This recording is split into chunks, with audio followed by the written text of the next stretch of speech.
اعوذ باللہ من الشیطان الرجیم بسم اللہ الرحمن الرحیم۔ اب ہمیں مکی اور مدنی صورتوں کے اس پہلے گروپ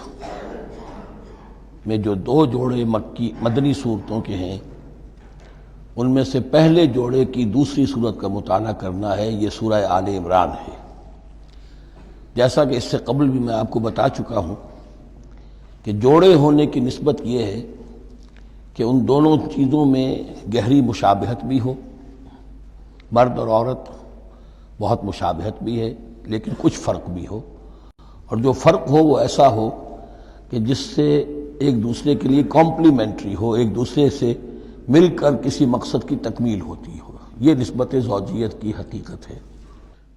اب آپ دیکھیں گے مشابہتیں جو ہیں بہت نمایاں جو سورہ بقرہ میں اور سورہ آل عمران میں ہیں کہ دونوں شروع ہوئی ہیں الف لام میم سے۔ دونوں کے شروع میں قرآن مجید کی عظمت کا بیان ہے، اگرچہ سورہ آل عمران میں اس کے ساتھ ہی تورات اور انجیل کا بیان بھی ہے۔ دونوں کے اختتام پر بڑی عظیم آیات آئی ہیں۔ وہ آیت ہم پڑھ چکے ہیں جو سورہ بقرہ کے اختتام پر آئی ہے، جو کہ ایک عظیم دعا پر مشتمل ہے۔ عظیم ترین دعاؤں میں سے اس کو شمار کیا جا سکتا ہے، ربنا لا تؤاخذنا ان نسینا واخطانا۔ سورہ آل عمران کے آخری رکوع میں بھی ایک نہایت جامع دعا آئی ہے، وہ 3-4 آیتوں میں پھیلی ہوئی ہے، بڑی جامع دعا ہے۔ پھر جیسے میں نے آپ کو بتایا کہ سورہ بقرہ میں بھی یہ سورۃ الامتین ہے، دو امتوں سے بحث کر رہی ہے، گفتگو کر رہی ہے، خطاب کر رہی ہے۔ یہی معاملہ سورہ آل عمران کا بھی ہے، لیکن یہ فرق ہے کہ سورہ بقرہ میں زیادہ گفتگو ہے یہود کے بارے میں، اور سورہ آل عمران میں زیادہ گفتگو ہے نصارہ کے بارے میں۔ تو گویا کہ اس طرح وہ تکمیل ہو رہی ہے کہ اہل کتاب کا جو ایک طبقہ تھا اور اہم تر طبقہ تھا یہود، دینی اعتبار سے ان کی اہمیت زیادہ تھی، چاہے تعداد میں وہ کم تھے اور کم ہے، لیکن یہ کہ دینی اعتبار سے ان کی اہمیت زیادہ رہی ہے۔ دوسرا طبقہ ہے یہ عیسائیوں کا، لیکن یہ کہ ان کا تذکرہ وہاں بہت کم آیا، یہاں آپ کو اس سورہ آل عمران میں زیادہ خطاب ان سے ملے گا۔ پھر جیسے سورہ بقرہ کا پہلا نصف جو ہے وہ 18 رکوعوں پر اور 152 آیات پر مشتمل تھا، اور نصف ثانی جو ہے وہ 22 رکوعوں پر لیکن 134 آیات پر مشتمل تھا، تو تقریباً مساوی دو حصے تھے۔ وہی کیفیت آپ کو یہاں ملے گی، بلکہ یہاں وہ بتمام و کمال ہے، دونوں حصے بہت مساوی ہیں۔ کل 20 رکوع ہیں، 10 رکوع ایک نصف اول میں ہے، 10 رکوع نصف ثانی میں ہے۔ صرف ایک آیت کا فرق ہے کہ پہلے 10 رکوعوں میں 101 آیات ہیں اور دوسرے 10 رکوعوں میں 99 آیات ہیں۔ پھر جیسے وہاں 3 حصے ہیں نصف اول کے، ویسے ہی یہاں بھی 3 حصے ہیں نصف اول کے، لیکن یہاں رکوعوں کی تقسیم نہیں ہے بلکہ آیات کی ہے۔ پہلی 32 آیات میں تمہیدی کلام ہے، جیسے کہ 4 رکوع سورہ بقرہ کے، اگرچہ وہاں روح سخن ابتدا ہی سے یہود کی طرف ہو گیا تھا، یہاں روح سخن ابتدا ہی سے نصارہ کی طرف ہے، لیکن یہ کہ یہاں کی 32 آیات اسی طرح تمہیدی کلام پر مشتمل ہے جیسی کہ سورہ بقرہ کے 4 رکوع۔ پھر یہاں 31 آیات براہ راست خطاب ہے نصارہ سے، خاص طور پر حضرت عیسیٰ علیہ السلام کی ولادت کن حالات میں ہوئی، کیا ان کا مقام اور مرتبہ تھا، کیا ان کی اصل حیثیت تھی، پھر یہ کہ ان کے ساتھ کیا معاملہ ہوا۔ یہ حصہ نازل بھی ہوا ہے سن 9 ہجری میں، جو شامل یہاں کر دیا گیا ہے، حالانکہ اس سورہ مبارکہ کا اکثر و بیشتر حصہ جو ہے وہ سن 3 ہجری میں غزوہ احد کے بعد نازل ہوا ہے، لیکن یہ کہ یہ حصہ جو ہے 31 آیات پر مشتمل نازل ہوا سن 9 ہجری میں۔ نجران ایک بستی تھی عرب کے جنوب میں یمن کی طرف، اور وہاں عیسائی آباد تھے، تو وہاں کے عیسائیوں کے سردار اور ان کے جو بڑے لاٹ پادری تھے وہ کچھ 70 عیسائیوں کا ایک وفد لے کر آئے حضور کی خدمت میں مدینہ منورہ میں، بات سمجھنے سمجھانے کے لیے کہ آپ کس بات کی دعوت دے رہے ہیں، اور کئی دن مقیم رہے اور بات پوری سمجھ بھی لی، خاموش بھی ہو گئے، پھر بھی بات نہیں مانی تو حضور نے مباہلے کی دعوت دی، اس چیلنج کو قبول کیے بغیر وہاں سے چلے گئے۔ لیکن یہ کہ بہرحال انہوں نے جو ترتیب جس شدت کے ساتھ ہونی چاہیے تھی ان کی طرف سے وہ بھی نہیں کی، یہ شرافت کا انہوں نے مظاہرہ کیا۔ بہرحال یہ 9 رکوع، یہ جو 31 آیات ہیں سن 9 میں نازل ہوئی۔ یہی نوٹ کر لیجئے کہ سورہ بقرہ کی بھی ایک بات میں بتانے سے میں بھول گیا اس وقت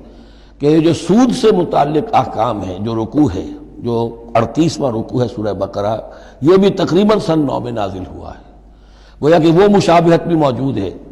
کہ اگرچہ سورہ بقرہ کا اکثر و بیشتر حصہ غزوہ بدر سے قبل نازل ہوا، لیکن اس میں بھی کچھ آیات وہ ہیں جو سن 9 ہجری میں نازل ہوئی ہیں اور سود کے بارے میں آخری حکم ہے۔ اسی طریقے سے یہاں جو یہ نجران کے عیسائیوں سے خطاب کے لیے جو آیات نازل فرمائی گئیں، یہ سن 9 میں نازل کی گئیں، لیکن شامل ہے سورہ آل عمران میں کہ جس کا اکثر و بیشتر حصہ سن 3 ہجری میں غزوہ احد کے بعد نازل ہوا ہے۔ پھر جیسے سورہ بقرہ کے نصف اول کا جو آخری تیسرا حصہ تھا، وہ 15واں، 16واں، 17واں، 18واں رکوع، اس میں یہ کہ حضرت ابراہیم کا ذکر تھا، خانہ کعبہ کا ذکر تھا، اسی طریقے سے وہی بات یہاں ملے گی آپ کو۔ اور یہاں اب اہل کتاب کو دعوت دی گئی ہے اسی انداز میں جیسے کہ وہاں 16ویں رکوع میں سورہ بقرہ کے دی گئی ہے۔ یہ تیسرا حصہ جو ہے نصف اول کا، یہ 38 آیات پر مشتمل ہے، بہت جامع آیات ہیں، بہت اہم آیات ہیں۔ اس کے بعد نصف ثانی شروع ہو جاتا ہے جس میں کہ یا ایھا الذین آمنوا، جیسے 19ویں رکوع سے شروع ہوا سورہ بقرہ میں یا ایھا الذین آمنوا استعینوا بالصبر والصلاۃ ان اللہ مع الصابرین، یہاں اب یہ 11واں رکوع جو ہے وہ شروع ہوگا یا ایھا الذین آمنوا اتقوا اللہ حق تقاتہ ولا تموتن الا وانتم مسلمون۔ یہ جو نصف ثانی کے 10 رکوع ہیں، ان کی تقسیم یہاں پر عمودی ہے، افقی نہیں ہے۔ پھر تقسیم کر سکتے ہیں، پہلے 2 رکوعوں میں زیادہ خطاب مسلمانوں سے ہے، اور پھر اگرچہ روئے سخن جو ہے پھر اہل کتاب کی طرف بھی ہے۔ پھر 6 رکوع مسلسل ہیں غزوہ احد کے حالات پر مشتمل، جو مسائل سامنے آئے ان پر تبصرہ، جو مسلمانوں سے غلطیاں ہوئیں ان پر گرفت، آئندہ کے لیے ہدایات۔ تو یہ پورے 60 آیات ہیں تقریباً، اور 6 رکوعوں پر پھیلی ہوئی ہیں۔ یہ سب کے سب یوں سمجھیے کہ قرآن مجید کا ایک مستقل باب ہے، چیپٹر ہے غزوہ احد، اس کا عنوان ہو سکتا ہے۔ لیکن قرآن میں اس طرح سے چیپٹر بنائے نہیں گئے ہیں، بلکہ یہ صورتیں ہیں کہ جو میں نے جیسا کہ ابتدا میں عرض کیا تھا تعارف قرآن کے ضمن میں کہ یہ مجموعہ خطبات الہیہ ہے، ایک خطبہ نازل ہو رہا ہے اور اس کے اندر جو مضامین آ رہے ہیں، لیکن ان میں ربط اور ترتیب ہے۔ اس ربط اور ترتیب پر توجہ اب تک کم ہوئی ہے، لیکن اب اس دور میں قرآن حکیم کے علم و معرفت کا یہ پہلو بھی اب زیادہ نمایاں ہوا ہے کہ اس میں بڑا نظم ہے، نظام القرآن، اس کے اندر تنظیم ہے، اس میں آیات کا آپس میں ربط ہے، سورتوں کا سورتوں سے ربط ہے، اور ایسے ہی یہ جو ہے الٹپ کلام نہیں۔ پھر آخری 2 رکوع، وہ ان میں سے ایک تو جو ہے آخری رکوع وہ تو بہت ہی جامع ہے، اور اس میں وہ عظیم دعا بھی آئی ہے، اور فلسفہ ایمان کے بارے میں اہم ترین بحث ہے کہ جو اس مقام پر آئی ہے۔ اور اس طریقے سے، اور جو اس سے پہلے کا رکوع ہے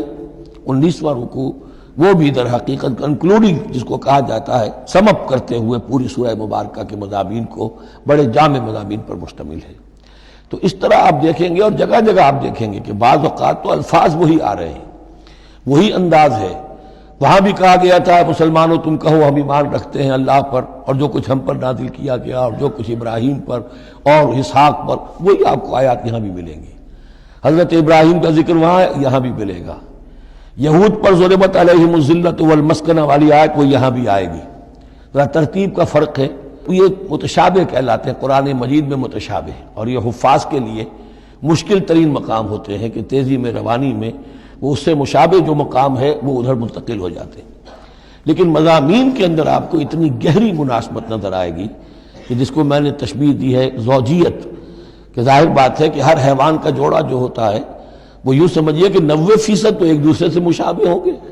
لیکن یہ کہ ان میں 5-10% کا فرق بھی ہوگا، اور وہ فرق بھی ایسا ہوگا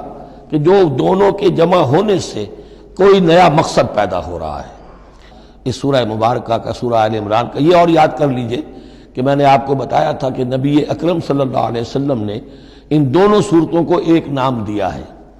جیسے آخری جو 2 صورتیں ہیں قرآن مجید کی، ان کو ایک نام دیا گیا معوذتین، قل اعوذ برب الفلق قل اعوذ برب الناس۔ ان دونوں صورتوں کو ایک نام دیا گیا الزہراوین، 2 نہایت تابناک اور روشن صورتیں۔ تو یہ اس میں تمہیدی کلام میں بس اسی پر اکتفا کر کے اب ہم آگے مطالعہ شروع کرتے ہیں۔